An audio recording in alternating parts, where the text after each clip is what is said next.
For generations, they've marked themselves with signs of their heritage.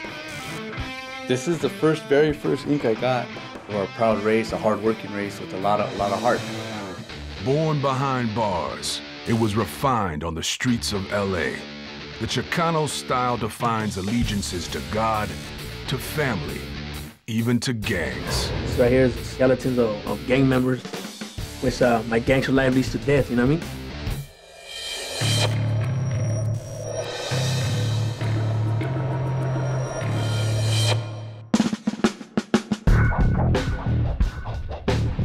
For centuries, subcultures have organized themselves around the symbols etched into their skin. To Chicanos, ink has been a connecting thread, helping to weave stories in black and gray for decades. The work that I do have, they have sorrow in it, they have pain, they represent the prison life that I lived in. The style has come to define the Chicano street culture of Los Angeles. Nothing beats that black and gray realism, that soft shading, the portraits. That's what blows people away the most, I think.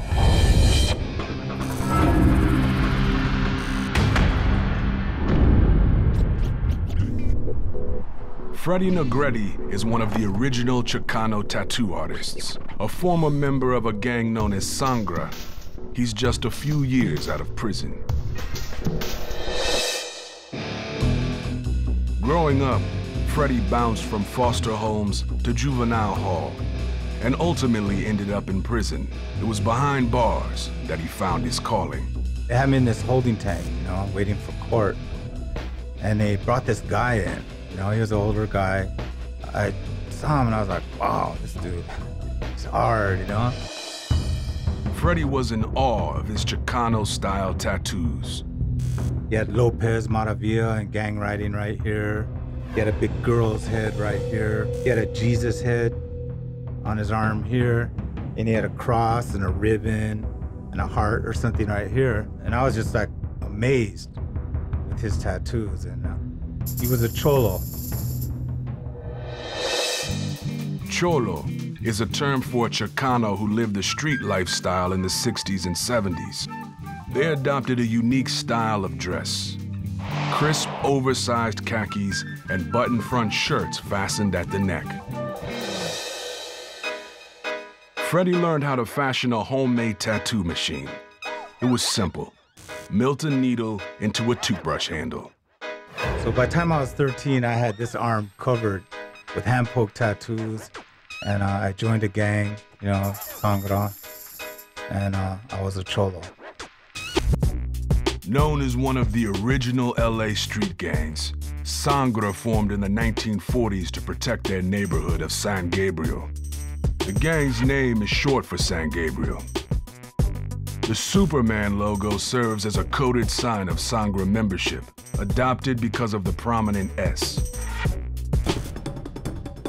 VSGR for Barrio Sangrarifa, which the gang translates as the neighborhood of San Gabriel. You gotta have love for your homies, to the point where you would take a bullet for them, for your neighborhood. As far as us living the life of the Wild Wild West, it was like back then we all had guns. Everyone in the boulevard who would see Freddie and us, they all knew we're always packing. Freddie, who joined the gang in 1969, was known as Coyote. That was my neighborhood name. It was given to me by my homeboys. And I was always getting jumped, and I was always getting stabbed. And they named me after Wile E. Coyote because Wile E. Coyote was always falling off a cliff or getting a big rock dropped on his head or something. In 1970, a vicious gang war broke out between Sangra and their main rival, Lomas. The violence quickly escalated, from beatings and stabbings to murderous shootouts. Lomas was a much bigger neighborhood than ours. But all of a sudden, you know, these guys are coming down shooting guns at us. They'd pull up in a car and bam, the homie would be dead. The elders in San Gabriel begged for peace, but Freddie and the gang weren't having it. I was like, no, we gotta fight. We gotta shoot back. These guys are coming down killing us. We gotta fight back.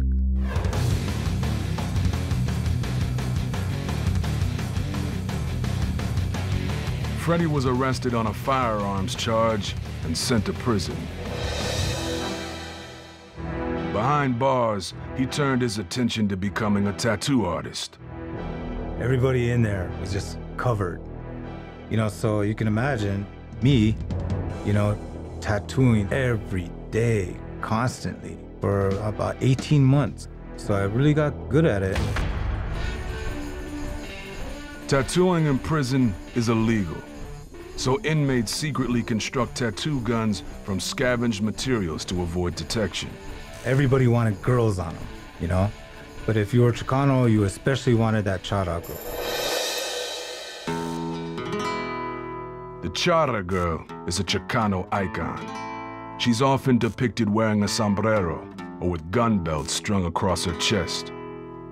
The image evokes the women who fought during the Mexican Revolution.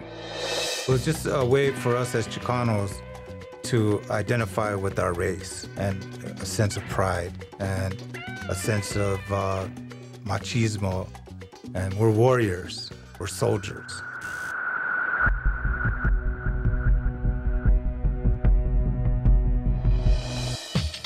Freddie later designed one of the most common Chicano tattoos. Smile now, cry later. I was going through a magazine and I saw this advertisement for an acting class. And there was a mask on there, it was the comedy tragedy, which represents drama. And one of the oldies but goodies songs, that's what, Chicanos listen to, was a song called Smile Now, Cry Later. To gang members, it means weakness needs to be hidden. Tears choked back until you're safe on the outside. Freddie's work was so impressive, even the guards noticed. They were like, wow, and then before you knew it, they'd be in my cell and I was tattooing them too. Freddie was 20 years old when he was released. He got a job as an artist at Good Time Charlie's Tattoo Land in East LA. And we had a big parking lot so that everybody would be there with their cars and their girls and their, it'd be a big thing and we'd be tattooing away, So now all of a sudden, I was doing what I loved, what I knew, what I cherished, and I was getting paid for it, and things were looking good for me. His reputation as the most prominent Chicano tattoo artist in the country grew quickly. By the time I met Freddie, he had probably been my idol for like 4 years, and tattooing without drawing it on, the most beautiful stuff ever done. I was the only Chicano Cholo guy that was working in that professional atmosphere. But the streets were never far away. I never thought that, that lifestyle that I so indulged in and I so promoted, and a conflict that I helped start and a battle that I fought vigorously will come back to haunt me in the way that it has. By 2004, Freddie was living in Hollywood with his 2 sons, Isaiah, then 24, and Frosty, just 16. Freddie struggled as a single father, especially with Frosty. He looked just like my dad when he was younger. All the girls wanted him, and he was always out. He'd get bored really easy and always have to be doing something. When Frosty came home or to my house, he started wanting to live another life. It seemed like he wanted to follow my footsteps in my own neighborhood on the streets that I ran.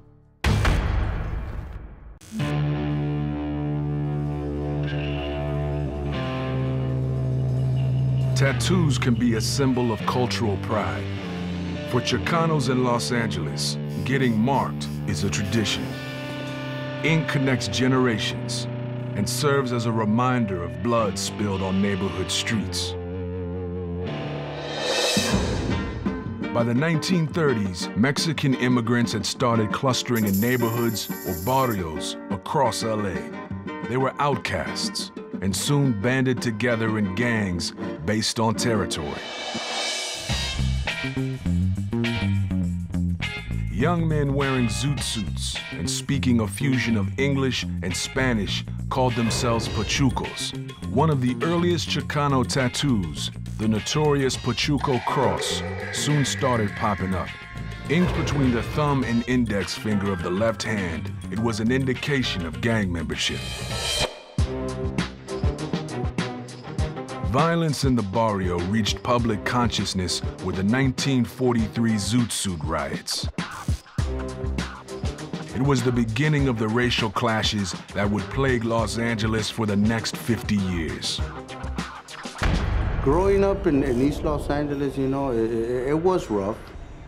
We all went through poverty. We all went through battles and fighting whatever kind of situation it was, whether it was just trying to survive financially or it was a war that was going on. In the 1960s, the Pachucos gave way to Cholo gangsters. We wore baggy pants, like 5 sizes too big for us. And everything had to be perfectly ironed, And I don't think the rest of the world knew what to make of us, In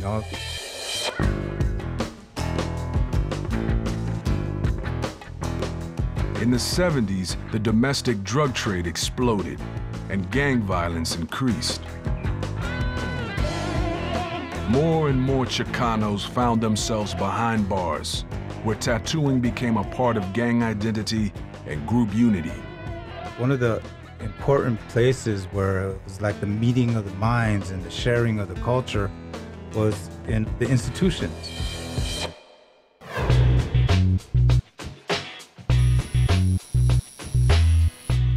The Chicano style flourished as the fine line prison technique became dominant. Chicanos did not want the color because they wanted the prison style, Chicano style tattoo. And that was without color, that's with a fine line and smooth gray shading.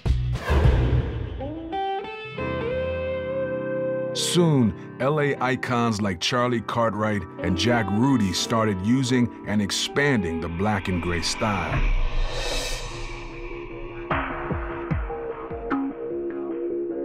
We used to go up Whittier Boulevard cruising. When I seen Good Time Charlie's, we had stopped there and we seen this work, and I was like, wow, that's prison style, but with a professional twist to it.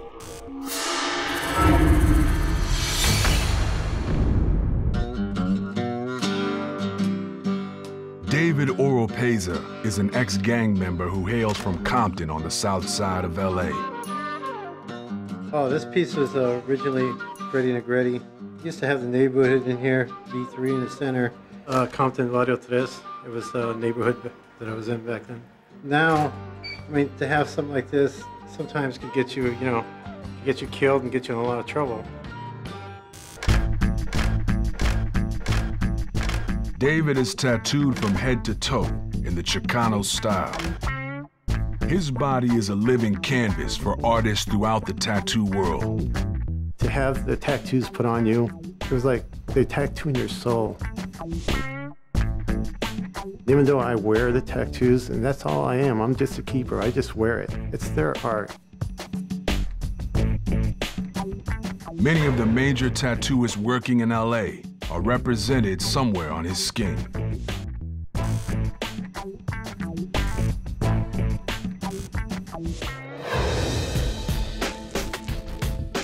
David is being photographed by Edgar Hoyle, editor of Lowrider Arte magazine. Basically, we want to capture a lot of his tattoo work because he's got work from a lot of great artists. Most of David's ink is the traditional black and gray. And black and gray, when it's done correctly with shadows and stuff, it's more lifelike. It's like seeing Humphrey Bogart movies and stuff like that. If you were to make them in color, you'd probably destroy the whole movie,